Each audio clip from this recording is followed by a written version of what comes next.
this is just in my head, but it's like rain on my video day. Um, but here's some good advice, which I really think you should take.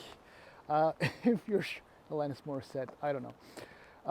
If you're in the market for a compact car, uh, allow me to save you some time, and especially if you're not sure what you want, but just shop the Toyota Corolla to begin with. It's very simple. I mean, over the last few years, if you've paid any attention to what's going on at Toyota and what they're doing with the Corolla, uh, they've essentially quadrupled, in a way, the offering of models available for you to purchase. I mean, again, if you've paid attention, you've probably noticed that there's a hatchback now, that there's a hybrid version of the sedan, and that there's even a Corolla Cross SUV crossover or whatnot. And though I've sampled all of them, this is the first time that I kind of get the opportunity, well, no, that I get the opportunity to drive, well, essentially the pimpingest Corolla. I've driven the GR Corolla. That's not exactly a pimp Corolla. That's a high performance, hardcore, awesome, super mega fantastic automobile. But this, no, this is the, I feel like I'm insulting it almost, but it's like the Avalon of the Corolla, because it is absolutely everything in sedan body. This, my friends, is the new 2023 Toyota Corolla hybrid all-wheel drive, and this trim happens to be the XSE. Yeah, this. Do you remember Corollas? I mean, in my day, you get a Corolla sedan with a manual and automatic transmission and a few bits of equipment, and they retailed for, I don't know, anything between, say, 14,000, and if you were completely nuts, 19 with all the options. No, see, this actual Corolla is over $34,000, but it makes a pretty damn good case for itself. So in the following rainy, wet video, we're going to do a walk around of this very expensive, but ultimately really damn impressive compact sedan. And then we're going to take it for a drive. And even that portion is far more exciting than you think. No, seriously, Corolla is not boring anymore. And that applies from even the base car. Okay, maybe it applies a little bit to the base car, but it really doesn't apply to almost all the other ones. Even the hybrids are fun. Okay, I'm sorry, I'll shut up. Okay, hang in there. Here goes. Walk around, then a drive. Alrighty then, as the wind picks up, of course, because that's my luck, we take a quick walk around the current generation Toyota Corolla, and let's just be frank with each other again with the boring thing about the Corolla. This is not a boring looking car. It's got character, it's got lines, it's pretty. I mean, look, if you really, really want to complain about something, maybe the front end is a little bit weird, the way they cut out the headlights there, but generally speaking, I think it's a pretty damn good looking Toyota Corolla. All right, pricing in the US, base price for the regular petrol Corolla, $21,550. If you step up to the first least expensive hybrid, which is what I will focus on, $22,800. And if you want the top trim SE all-wheel drive hybrid, before packages and options, $26,640. Canada, $22,690 is now your base price for the Corolla. $25,990 for the cheapest LE hybrid. And as I mentioned, this thing, the XSE hybrid all-wheel drive, is $34,290. With the base hybrid includes the keyless entry, 8-inch display, Sirius XM, wireless Apple CarPlay, Android Auto, and a bunch of other features. Stepping up to the XSE adds a whole slew of options and features and stuff like that, including 8-way power driver seats, Softex leather seats, heated front and rear seats. And from the SE, for example, you get a sunroof, 18-inch wheels, and yeah, that's about it. Well, that's about it. That's a lot. I mean, wait, I'll show you inside in a few moments. Do we want to? I'm debating whether to show the trunk or not. I mean, this is 370 liters. The opening is massive. It's actually fairly deep. And if you want to, mess around, you cannot fit anything under there. Oh, I sound silly, but good sized trunk for a compact car. The rain is messing with everything. That's the soft text leather. I mean, it's actually nice. My hands are wet because it's raining outside. But as always, the Corolla is massive on the inside for a compact car. My driving position, shot of the dashboard right there. I mean, the amount of leg room is more than what you got in an Accord just a generation ago. Okay, maybe I don't know why I'm saying Accord. I mean Camry, or maybe just about. I don't know. It's huge. You could slide through across, though it would be tight. The only issue, and I just smacked my head again, is headroom. Once you're tight in your spots, it's not that generous, but otherwise it is quite nice. Again, for a compact car. Plastics. Look, this is a compact car. They're actually not too bad. It's not supple, it's not soft, but it's not cheap plastic as you would find down here. So up here, it's actually kind of nice.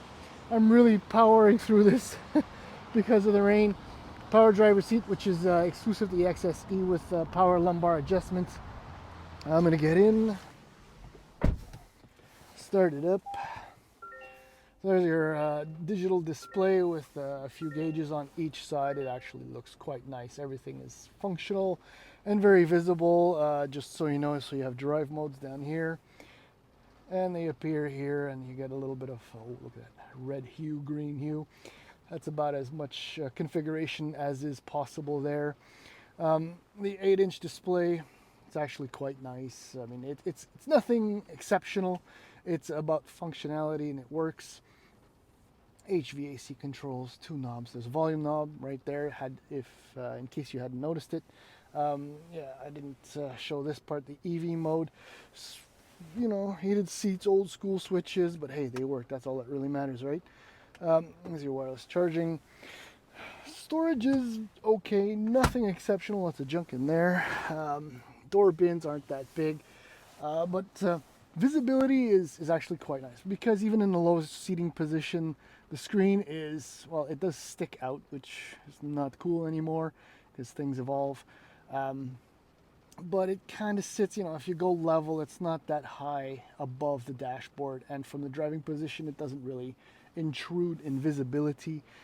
Even if it did, I mean, the gains made by these small windows there and a very, very thin A-pillars more than makes up for it. The seats are actually fairly comfortable. They're cushy as they kind of look. There isn't much else to say. Oh, well, maybe yes. Heated steering wheel, Toyota does this. I can't think of another automaker that does this, but you see the difference right here, the line in the leather for the steering wheel. Only this portion is heated. This top portion and lower portion is not. Maybe that's done to encourage people to have a good, position or grip on the steering wheel. I doubt it. I think it's just a cheap decision to cut corners. But as far as gripes are concerned, on the inside, it's pretty much it. And on the road, well, like I was kind of trying to say, this is actually fun and exciting. So let's do that. Alrighty then. Let's just start with the powertrain. Let's do that. So 1.8 liter 4-cylinder naturally aspirated engine, Atkinson cycle, made it to an ECVT, and with an extra electric motor in the rear. So total system output for the car is 138, which isn't massive, I agree, but this is kind of a updated version of the powertrain you got in the Prius, but not the new Prius, which has a 2-liter. The thing is, okay, maybe not. Well, that failed miserably. Okay, let's try that again. I'm in eco drive mode right now, in order to, get the most efficiency out of the powertrain available for the Corolla. Toyota says you'll average about 5.3 liters per 100 kilometers in combined driving. That's with the all-wheel drive, 4.9 with the front-wheel drive, which is unmatched. It's just absolutely incredible. I'm averaging 6.5 liters, but that's because I'm doing this, and I'm just ripping around in this car in eco mode at the moment. Yes, of course. And it's far more fun. I think it's more a factor of the fact that this is only like a 3,300 pound car, even with the extra motor in the back, or 3,400 pound, give or take. And then steering is actually quite nice. The structure, the global platform is wonderfully tight, solid. It feels like, you know, one big piece. It's a double wishbone suspension in the rear, obviously independent in the front. I mean, it's really entertaining to drive. I'm gonna try it again. Right, I'm gonna go into sport. Yeah, okay. So it moves well enough when you're, you know, moving. But the thing is that I'm trying to show you now that I'm on the highway, it's not gonna work, so I'm gonna get off. But it's from a dead stop. Thanks to the electric motors, including the one in the rear, this thing actually sends my head into the headrest almost every time. There's no need to wonder why I'm averaging 6.5 liters per 100 kilometers, obviously. But the driving, I mean, yes, the CVT is as all eCVTs, but it's really not that bad. There's a B mode for a little bit more aggressive regen braking, which I have honestly used only once when I picked up the car the first time. Just to remind myself what it's like, because just as is, the way everything responds, I don't know. I don't know. I'm just enjoying beating on a Camry taxi. What can I tell you? The extra grip from the rear motor, obviously, there hasn't been any snow this week, and it's essentially all gone already. I mean, it's going to be extremely useful in any wintry driving conditions. What else can I say? I'm trying to think of other things. I mean, I think maybe what throws people off and or attracts them is the Corolla name. Now, the GR Corolla, my mindset was completely different when I drove it. But when I'm driving around in a Corolla sedan, I expect certain things. Okay, here's a deserted parking lot. Okay, I'm gonna try not to exaggerate. I shouldn't do this, but I'm not exaggerating, I swear.